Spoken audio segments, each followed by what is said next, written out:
Anda sudah melihat tadi ya penjelasan atau analisis dari versinya Prof. Stella Christy soal peluang Timnas Indonesia bisa lolos ke Piala Dunia, langsung ke Piala Dunia 2026 dan kemungkinan kita bisa masuk ke putaran keempat kualifikasi 2026. Tapi kira-kira analisis hitam di atas putihnya ini sesuai nggak dengan realita yang kita lihat selama ini dengan upaya timnas kita latihan terpusat dan segala strategi yang dimainkan? Apakah peluangnya memang sebesar itu? Bung Ropan juga sudah bergabung bersama kami di studio hari ini. Apa kabar, Bung? Baik, baik. Terima kasih sudah mau bergabung di studio kami kali ini, dan Prof. Stella juga masih bersama kami. Melihat analisisnya tadi, Bung, secara angkanya kan 41 sekian persen kalau kemungkinannya itu, bahkan ada peluang bisa lebih tinggi daripada itu. Menurut Anda itu realistis melihat segala upaya yang dilakukan timnas kita, atau justru bisa lebih tinggi daripada itu? Ya, menarik di sini bahwa bagi Indonesia saya pikir tidak ada pilihan lain. Secara realistis kita ada di putaran keempat. Jangan berpikir melawan Jepang. Maka fokus itu ada lawan Tiongkok. Itu harga mati buat kita untuk bisa memenangkan pertandingan. Kalau kita berpikir untuk bisa langsung lolos, itu kecil kemungkinan. Karena Australia 13 poin. Kalau mereka menang, mereka main lebih dulu lawan kita. Jam 17 kita main jam 20.45. Kalau mereka menang selesai 16 poin. Sulit, kita menang 2 kali pun melawan Jepang dan Tiongkok cuma 15 poin. Jadi itu saya pikir sulit. Dan Australia pasti akan habis-habisan karena bermain melawan Jepang di kandang. Makanya 3 poin itu menjadi tuntutan buat mereka. Mereka punya motivasi yang luar biasa. Mereka menahan Jepang 0-0, bermain di Jepang, dan sekarang mereka bermain hanya butuh 1 kemenangan. Nah itu yang membuat bahwa kecil peluang kita. Peluang kalau untuk bisa berharap. Namun dalam sepak bola kan kadang-kadang sulit dihitung secara matematis. Ya kan? Selalu ada faktor keberuntungan itu yang harus kita hitung. Hampir saya mau bilang soal itu tadi. Ada faktor kalau kemarin di Bahrain kita bisa menang bukan 2-2, maka peluang kita untuk 12 poin itu ada. Peluang untuk bisa lolos sangat besar. Mungkin di atas 60% lah kita bisa lolos karena hanya selisih 1 dengan Australia. Harapan buat kita yang saya pikir Jepang mengalahkan Australia. Itu yang membuat grup C ini rame. Dan kita menang melawan Tiongkok. Berarti kita di posisi ada 12 poin. Australia tertahan di 13 poin karena kalah lawan Jepang. Itu harap sama kita. Dan Arab bersama Bahrain draw. Karena pertemuan pertama di Arab mereka bermain draw. Sehingga posisi kita ada di peringkat ketiga. Dengan harapan bahwa pertandingan terakhir Australia dan Arab akan bunuh-bunuhan dalam tanda kutip. Harus ada yang pemenang. Kalau mereka imbang dan Jepang misalnya kita bisa menang, mereka akan mengatakan tidak akan memainkan semua pemain-pemain terbaik yang ada di Eropa. Tapi mungkin nggak tuh bisa berubah keadaannya kalau menurut Anda? Saya pikir mereka sudah lolos. Untuk apa mereka untuk habis-habisan? Iya sih. Kalau potensi resiko cedera pemain itu kan besar. Kan ini pemain-pemain mahal yang ada di Eropa. Mereka bermain dengan tim kedua juga sudah aman kok. Tapi kalau kita bisa memanfaatkan, kemudian ada terjadi sesuatu antara Arab dan Australia, misalnya imbang, itu kan saya bilang faktor keberuntungan itu harus kita hitung. Dan kita menang katakan 1-0 lawan Jepang, kita langsung lolos. 15 poin kan? Itu yang memungkinkan kita lolos. Tapi kan sulit untuk bisa mengatakan demikian. Karena Jepang bermain dengan tim lapis kedua juga kuat. Mereka bermain di Indonesia, mereka menang 4-0 lawan kita. So, kalau mau lihat angka-angka tadi, kalau menurut Anda juga sependapat dengan besaran angka seperti yang dihitung oleh Prof. Stella tadi? Saya pikir itu bisa terjadi. Jadi realistis bahwa kita peluang benar. Kalau cuma 1,3 ya itu yang saya bilang tadi di awal. Sulit untuk bisa langsung lolos kan. Jadi apa yang dikatakan oleh Bu Wamen ya masuk juga saya pikir. Kalau langsung. Jadi potensi kita realistis yang ada bahwa kita harus di putaran keempat. Itu yang paling memungkinkan buat kita. Ya. Tapi kalau saya lanjut bahwa kita main di Senayan ini kan bukan cuma kita. Tiongkok juga habis-habisan bermain karena peluang mereka ada tergantung lawan Indonesia. Pertaruhannya sama untuk pertaruhan keduanya. Sama. Bukan cuma kita yang berharap. Tiongkok itu kalau kalah selesai. Gitu. Prof. Stella, gimana membaca itu? Kayaknya ya walaupun faktor luck juga kita kan belum tahu nih. Tentu saja ini semua kan probabilitas. Jadi yang kita hitung adalah probabilitas kemungkinan. Jadi itu semuanya itulah kemungkinan. Hitungan kemungkinan adalah hitungan kemungkinan. Apa yang terjadi di realita bisa berbeda dengan kemungkinan. Makanya dihitung yang tadi saya bilang 729 skenario itu semuanya sudah dihitung sehingga kita bisa melihat kemungkinan kita itu seperti apa. Nah, kalau boleh saya tambahkan, Bung Ropan, sebenarnya ada satu game yang bukan game kita tetapi sangat penting, dan itu bukan game. Jadi bukan game kita lawan Jepang. Game kita lawan Jepang sebenarnya tidak akan terlalu berpengaruh. Tapi sebenarnya yang cukup penting adalah game Arab Saudi dan Bahrain. Dan Arab Saudi dan Bahrain ini kalau kita harus mendukung Arab Saudi. Why? Kalau Saudi, karena berdasarkan tadi 729 skenario itu, kalau Saudi menang dengan Bahrain, peluang kita sebenarnya akan naik, begitu, 44,5%. Kalau Bahrain yang menang, peluang kita akan turun ke 40,9%. Kalau seri itu ada di sekitar, saya lupa sebenarnya ada berapa persen, tapi itu tapi yang paling kita inginkan adalah Saudi menang lawan Bahrain. Gitu. Anda setuju? Iya, karena kalau Saudi menang melawan Bahrain, posisi keempat kita aman kalau kita menang melawan Tiongkok. Karena kita 12 poin. Bahrain itu kan cuma ketahan di 6.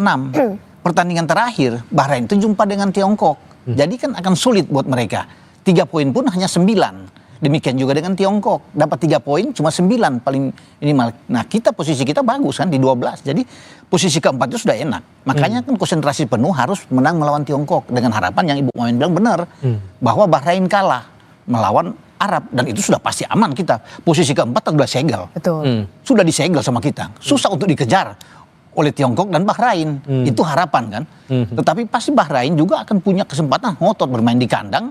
Dan mereka juga punya motivasi kuat. Mereka mampu menahan Arab kosong-kosong di kandang mereka, di kandang Arab kan. Jadi rame ini. Ini sambil kita ngobrol, saya juga mau mengajak Anda di pemirsa Kompas TV yang sedang mengakses media sosial kami juga menggelar polling via media sosial. Pertanyaannya nih, siapa pemain timnas pilihan Kluivert untuk lawan Tiongkok? Nah, yang Anda lihat ini adalah beberapa komentar atau usulan dari warganet soal starting line up pilihan mereka. Ini juga menjadi suara-suara aspirasi dari para penggemar sepak bola kita untuk kemajuan timnas kita. Dari Ardi Gatra, starting line up-nya ada nama Emil Audero, Hubner, Ijes, Meselhers, kemudian Verdong, Kevin Dix, lalu ada JP Lupesi, Tom Haye, Dean James, Rafael Strijk, dan Ole Romani.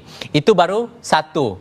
Kemudian ada juga nih nama dari akun Arwanka Kasilas nih mengusulkan nama Emil, Rido, J, Hubner, lalu ada Yakob juga di situ, Verdong, Tom Haye, Joy. Lalu di barisan depan ada nama Egi, Lili Pali, dan Ole Romani.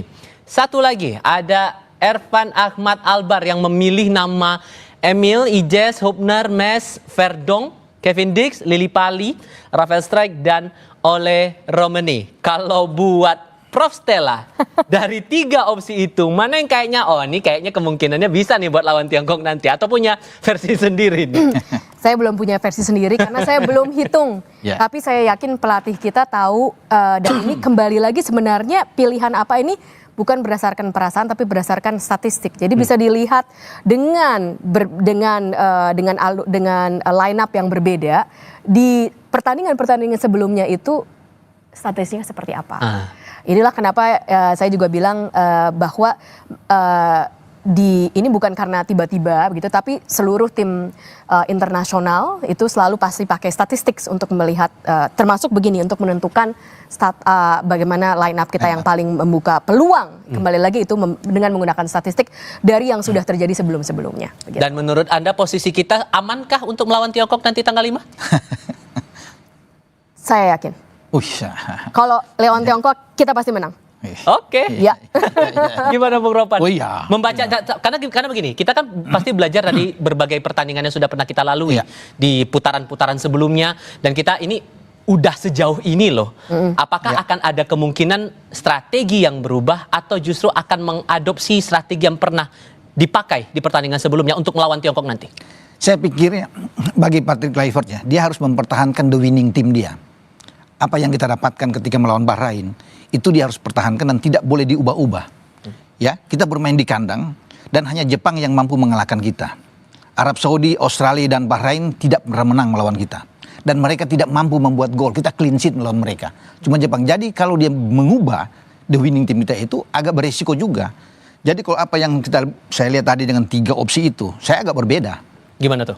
Kalau saya Emil Audero main, di kanan ada Kevin Dix, di kiri Calvin Verdong, 3 di tengah itu Jai Ises, kapten, ada Yasin Hubner dan Rizky Ridho.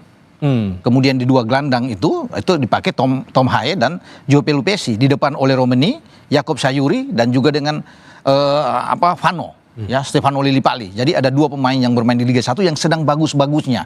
Itu diberikan kesempatan. Vano dengan di Borneo bagus, kemudian Yakob bermain dengan Malut United juga bagus. Jadi ini 2 wing kita yang sangat cepat. Mereka pemberi asis yang oke, pengumpan yang bagus, dan juga bisa menjadi pencetak gol.